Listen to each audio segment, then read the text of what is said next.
Sabino Perea es profesor de Historia Antigua en la UNED y nos propone hablar hoy sobre la importancia de las joyas en el mundo antiguo. Mesopotamia, Egipto, Grecia y Roma. Las joyas son siempre la expresión del poder o la riqueza del que las lleva, pero en la antigüedad podían tener también asociados otros valores, como veremos a continuación.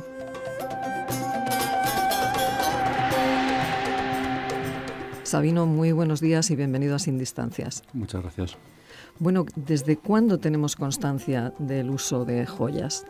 Pues desde que el hombre tiene memoria de sí mismo, es decir, desde que el hombre fue capaz de pensar sobre su propio pasado y escribir algo de historia, tenemos constancia, bien por escritos, bien por representaciones artísticas, de la importancia que los antiguos, tanto en Mesopotamia como en Egipto, le concedían al adorno personal, que para ellos no era un simple avalorio complementario como puede ser para la gente de hoy día, tenía un significado bastante profundo, simbólico, tanto en la vida cotidiana y mucho más en el momento de la muerte. ¿Y en el mundo grecorromano qué importancia tuvo? El mundo grecorromano es heredero de muchas cosas, aspectos del mundo oriental. Distinguimos primero entre el mundo griego y el mundo romano. El mundo griego, las evidencias más antiguas que tenemos son aproximadamente del siglo XIV a.C. en la cultura micénica. Esta cultura mediterránea, una cultura de bronce, pero que no solamente hace objetos de bronce, sino también de plata y sobre todo de oro, tenemos las primeras manifestaciones en la Europa mediterránea preclásica de anillos y colgantes, adornos personales con escenas complejas. Si en el Antiguo Oriente tenemos escenas simples, silueta de un dios, un escarabajo, ya en el mundo griego lo que tenemos es escenas compuestas, rituales, ofrendas a dioses, cortejos funerarios, lucha de guerreros o de héroes, con lo cual es sustancialmente un avance importantísimo respecto al concepto de eclíptica o de sello que hay en el próximo Oriente Antiguo. De modo que esta cultura micénica, que desaparece hacia 1100 a.C., 1200 según otros, a falta de una escritura que sepamos descifrar totalmente, que es la lineal A, la lineal B nos da mucho más datos de su cultura, pero sorprendentemente sobre rituales, por ejemplo, nos aporta más información la glíptica que los textos escritos. Por tanto, es un elemento no solamente de adorno, sino para el historiador es una forma de documentación extraordinaria. ¿Y en el mundo romano? En el mundo romano es heredero, por supuesto, del mundo griego, mezcla del mundo etrusco y del mundo griego, y al mundo etrusco también llega por influencia griega. Quiere decir que también en el mundo romano, desde muy temprano, se acepta este tipo de arte simbólico en adornos personales y también se le da una connotación especial en el sentido de que no solamente representa para quien lo lleva un estatus social, cuanto más joyas y más caras representa una categoría social, sino que también era una forma de transmisión de ideas griegas al mundo romano y de aceptación de mitos griegos en el mundo romano. Sobre todo a partir del siglo III a.C. en Roma, y cuando se empieza a conquistar el Mediterráneo y más tarde a conquistar el territorio griego, los romanos lo que hacen es coger, en algunos casos incluso robar obras de arte griego y llevárselos a sus grandes villas de Italia para presumir del arte griego. Y entre muchos, este gran acervo cultural griego, pues incluyen las joyas y lo que traen consigo las joyas, que no son solamente, como digo, elementos simples, metálicos, colgantes, sino que traen representaciones o mitológicas o heroicas, o también retratos de grandes autores griegos. Un romano que lleva un anillo con la efigie de Homero no es un adorno cualquiera. Significa que él es lector de griego y que, aun siendo un pobre campesino del Lacio, es capaz de leer griego y recitar los poemas de Homero. Por tanto, es prestigio, pero además cultura. Y esto lo hacían con mucha profusión, incluso competían entre ellos en grandes familias, como los Escipiones, y tenemos ya noticia por Plinio, un autor del siglo I, de que grandes familias romanas competían por tener obras de arte. Y tenían una cosa que era muy curiosa, lo que se conoce entonces y después como dactilotecas, que es como colecciones de sellos o de piedras grabadas, que igual que hoy en día se coleccionan sellos o ese tipo de cosas, tenían su dactiloteca y presumían ante los amigos de quién atesoraba más joyas de este tipo. Sabino, has nombrado varias veces la palabra glíptica. ¿Podrías explicarnos en qué consiste esta técnica? Claro, sí. La glíptica viene de gliptos, que es el término griego, que significa imprimir o grabar una imagen sobre piedra. ¿Sobre qué piedra se pueden grabar imágenes? Pues las más ricas del panorama geológico no siempre se pueden grabar. Pensemos en el diamante, por ejemplo, en griego ádamas, pero sobre los cristales es imposible grabar una imagen, porque se fragmenta y se rompe. Cuando hablamos de piedras preciosas, debemos grabar realmente piedras semipreciosas. Topacio, cornalina, hematites, otro tipo de piedras más dúctiles, más abundantes también, y que recibían perfectamente la grabación de imágenes, de imagen de Marte o de Afrodita, etcétera, etcétera. Una cosa muy interesante en relación con las piedras es de dónde procedían estas piedras. Hay un mercado increíble, enorme, de piedras en el mundo griego y romano, pero ni en Italia ni en Grecia se producen este tipo de piedras. Es muy curioso porque está documentado que por lo menos del siglo IV a.C. estas piedras vienen de la India y de algunas minas de África.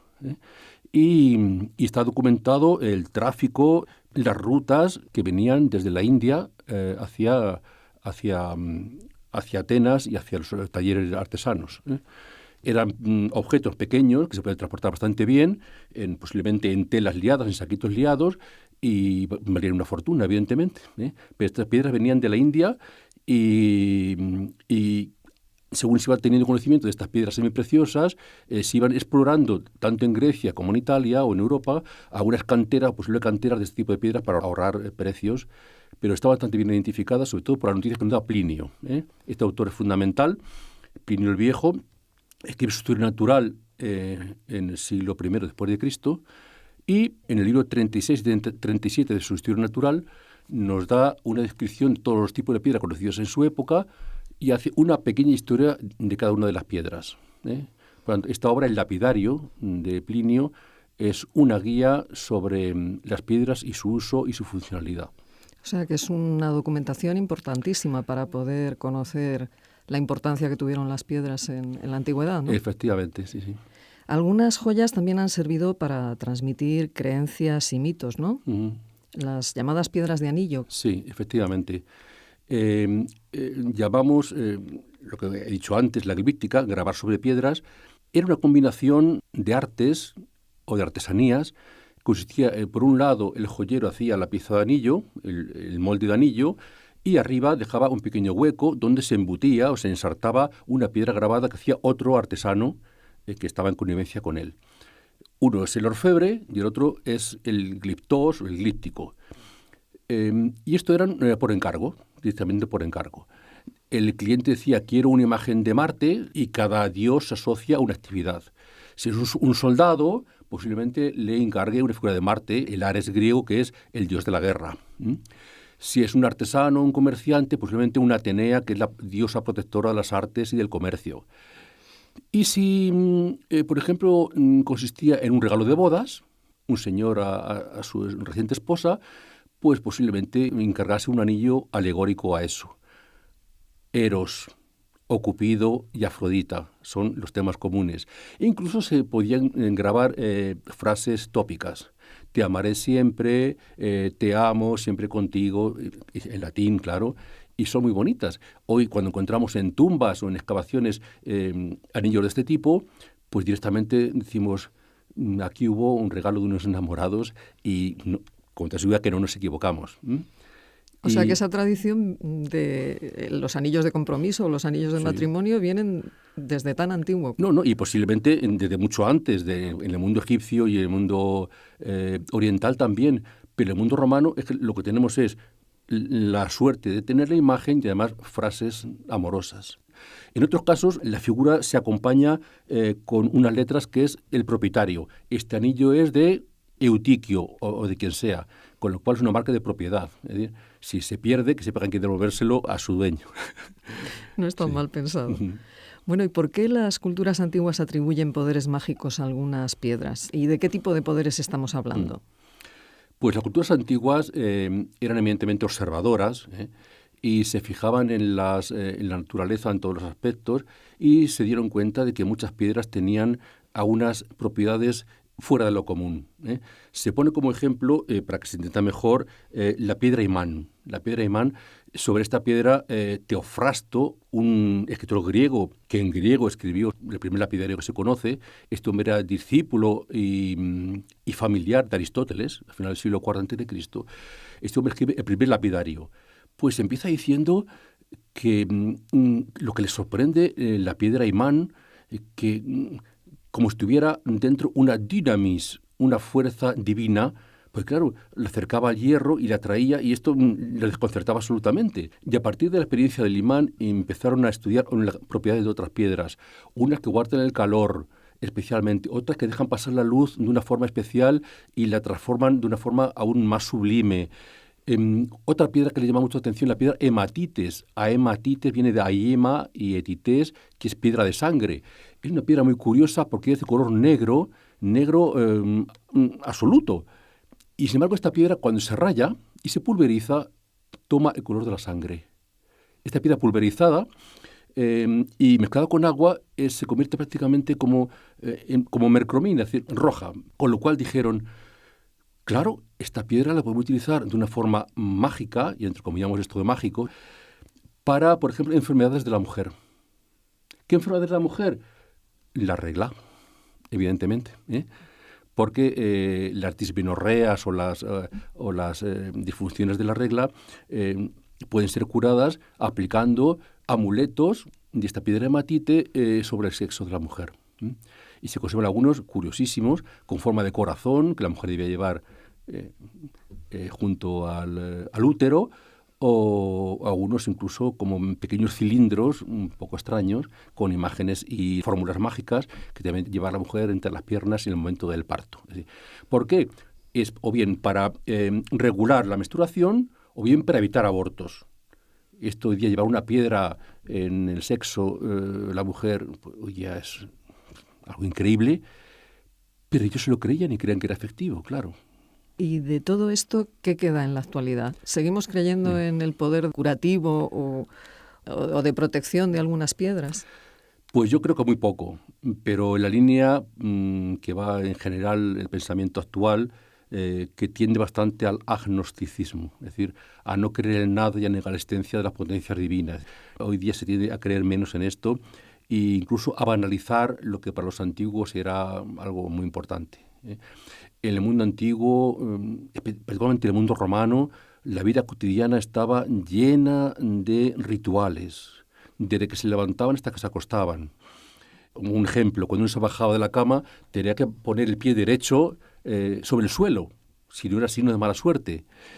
Cuando salían de la casa, tenían que también mirar a derecha a primer lugar, pues si no era un día siniestro, que empieza por la izquierda, etcétera. Y hoy día, pues por desgracia, por suerte, queda muy poco de este tipo de creencias. Bueno, en cualquier caso nos queda la belleza de las piedras. Sabino Perea, profesor de Historia Antigua en la UNED, muchísimas gracias por habernos acompañado esta mañana en Sin Distancias para hablarnos sobre los mitos y creencias a través de las joyas antiguas y grecorromanas. Gracias a vosotros.